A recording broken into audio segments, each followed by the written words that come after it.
Hello, I'm Grace Fristoe. I'd like to welcome you to my home in Decatur, Alabama.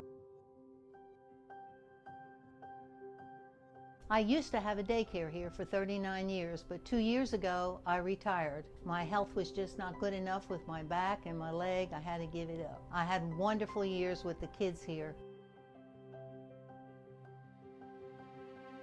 And when we first moved here to Decatur, Joey was just a baby, and our neighbor around the corner had a baby while we were gone, so we went around the corner to talk to her and see the baby, and she was crying. She said, "Grace, I don't know what I'm going to do." She said, "I didn't think I'd have to go to work." And she said, "But we can't make it financially." And she says, "I don't want to put her in a daycare center." I said, "Well, Paula, you know me. How would you like it if I watched her and you paid me?" I said, "We put Tracy, our daughter, in church school, and we trusted God because we didn't know where the money was coming from, and that would be an answer to prayer for us." So that's what she did. And then when she got to work, she talked to her friend, over a couple of weeks, whatever, and she says she wants you to watch her baby. So she brought her baby over here to me too, and I thought, well, I might as well just put an ad in the paper. So I did, and the lady at the Decatur Daily said, "Ma'am, did you know if you keep one child more than 20 hours a week, you have to be licensed?" I said, "No, I did not." So I said, "How do I go about that?" She said, "Just get in contact with DHR, which is Department of Human Resources." So I did. And you had to go all through this. They checked the temperature in your house. Everybody had their shots, the kids, my kids, Went through the whole thing.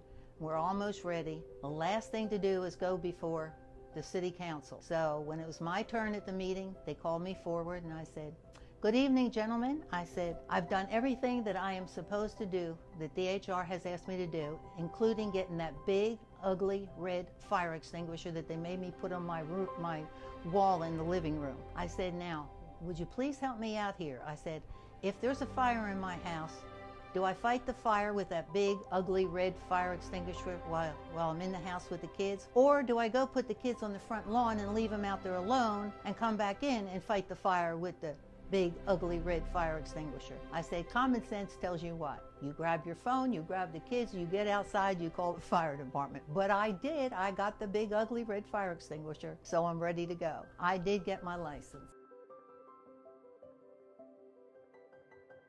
My mamas, what they would do, they would plan their pregnancies around my openings. If they already had one child here, they say, "Well, now Jack's going to be ready to go. We need to think if we're going to have another one, get it while we've got the opening." And so they planned their pregnancies, several of them, around my openings. But we have the one little boy, he lives in Athens, and his sister, and they had a tornado coming. And he said, "Mama, you don't have to be afraid. Jesus is going to watch over us." And she said, "How you know that?" He says, "Because Miss Grace told us so."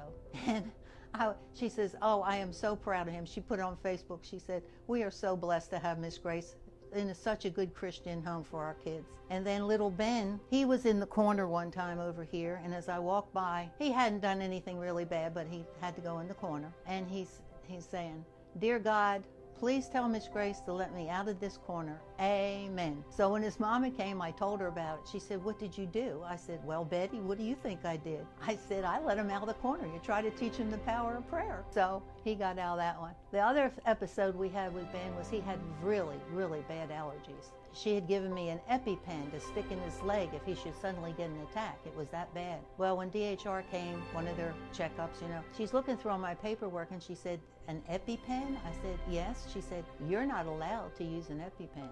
I said, "Well, why not?" She said, "Because you're not a nurse." I said, "His mother is a registered nurse, and she signed the paperwork there that I can use the EpiPen." She said, "Well, I'm sorry, but DHR says you can't." And I said, "Well, I'll tell you what I'll do." I said, "If he has an attack, I'm going to use the EpiPen, I'll tell you right now, and you can yank my license. His life is more important to me than my business." Fortunately, he never had an episode, so I'm glad, but I would have used the EpiPen. But we have a lot of things going here for us. We would use dress-up things, firemen, policemen, cowboys. We had a medical bag with all the toy, medical stuff in it, but then I had a real stethoscope here. So I would let them use the real stethoscope and listen to each other's heartbeat, and they loved that. And in here, there are some of my books. We have a lot of books. As you can see over here, there's a whole shelf and whatever. But a lot of these books are like, this teaches diversity. Different families look different than some of the rest of us. And that's a good thing. We're not all the same. We're all different, but Jesus loves us all. Then this one is one of our nature books. And it's very good because it teaches how the caterpillar goes through all the stages and turns into a beautiful butterfly. Here we have Jonah and the whale. We have Noah's Ark. We have this set here, and this is one of my, it says, my very best friend. Of course, they're talking about Jesus. This book is written by the Berenstain Bears, and it's learning to talk about strangers. And I love the way they present the book because they do it so that they don't make it scary for the kids. And at the back of the book, it's rules. It says, 1, never talk to a stranger. Never take candy or other gifts from a stranger. Never go anywhere with a stranger. Don't keep secrets from your parents, especially if someone asked you to. Your body is your own personal property and nobody else's business, especially the private part. When you're real little, of course, Mama or Papa may help you with your bath or in the bathroom, and your doctor's in the body business and will have to examine you from time to time, even when you're not little. Use your common sense. We can't have rules for everything. Common sense is what keeps us safe by telling us what to do in situations that are not covered by rules. Now, this is a little trick that I started doing.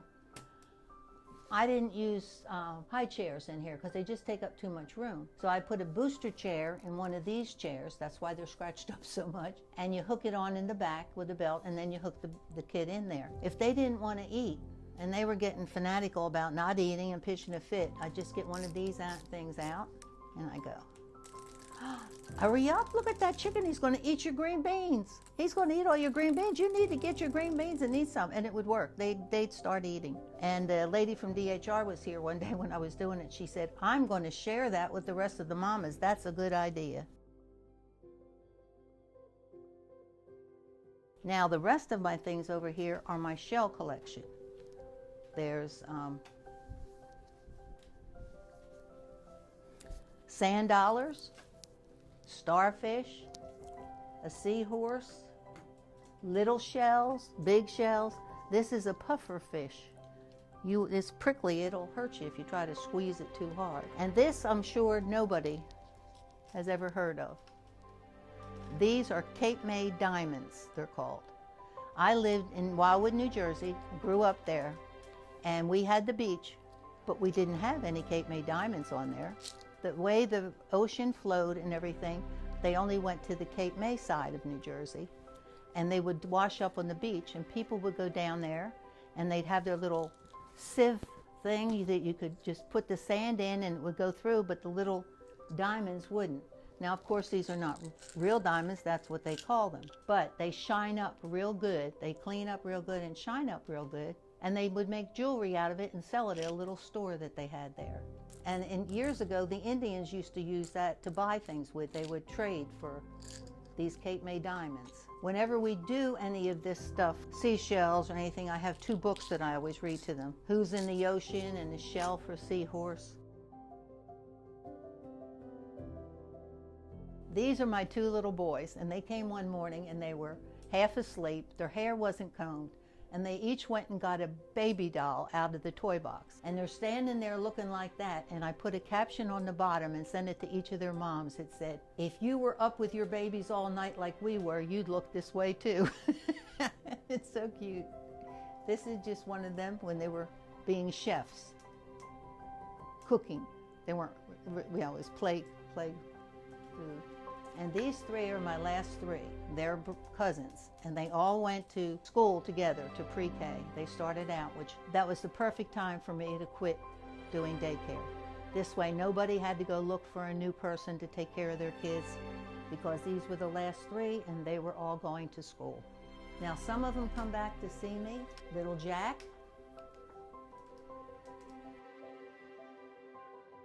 Now this is Jack with his brother Drake. I kept Drake, but I didn't have his older sister. She was already somewhere else when I got Drake.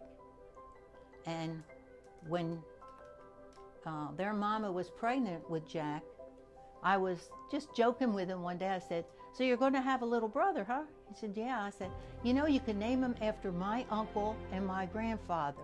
He said, what's their name? I said, Axel Venezio.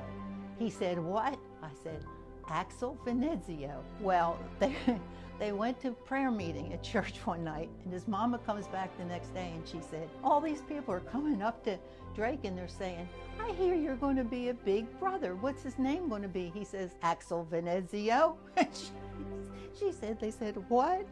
Well, then I went to the hospital when Jack was born, and I'm holding him, and in walks the grandfather. He said, what is this kid talking about? He said, what's your little brother's name? He said, Axel Venezio. He said, who's responsible for that? And Mom and Dad just pointed at me sitting there holding the baby. It was so funny. Now this girl is 15 and a half years old now, and they came to see me a couple months ago.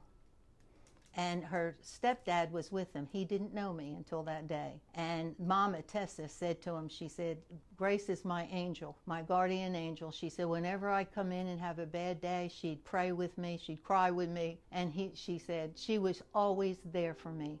And she said, a lot of times I'd have financial problems, and I tried to make her to take the check, and she wouldn't take it. And I said, no, you have to take it. She said, so she took it. You know what she did? She didn't put it in the bank.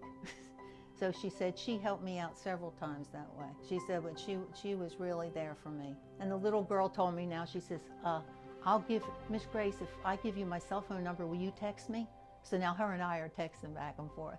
It's been a real blessing and a privilege to have all these kids in my home, I'll tell you. I've never regretted a moment of it. When we went to these meetings, well, Tessa was asking while we were here.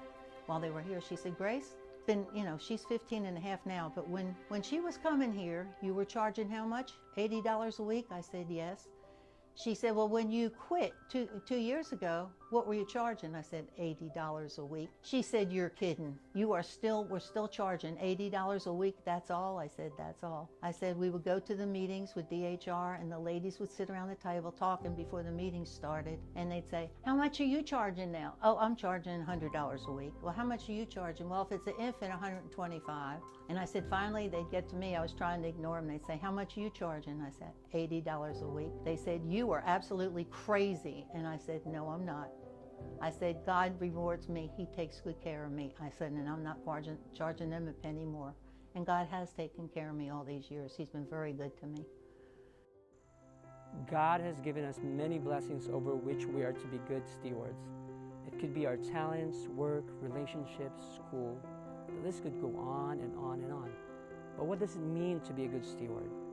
It's really about caring for the life, talents, gifts, and resources that God has given to you and using them to glorify Him. This could mean calling a friend you haven't talked to in a while, or not overcharging a client for your products or services. It means putting your very best effort in your school or work. It means finding opportunities to reflect God's character to those around you. As each one has received a gift, minister it to one another as good stewards of the manifold grace of God. Let each of you look out not only for his own interest, but also for the interests of others. Let no one seek his own good, but the good of his neighbor. And whatever you do, do it heartily as to the Lord and not to men, knowing that from the Lord you will receive the reward of the inheritance, for you serve the Lord.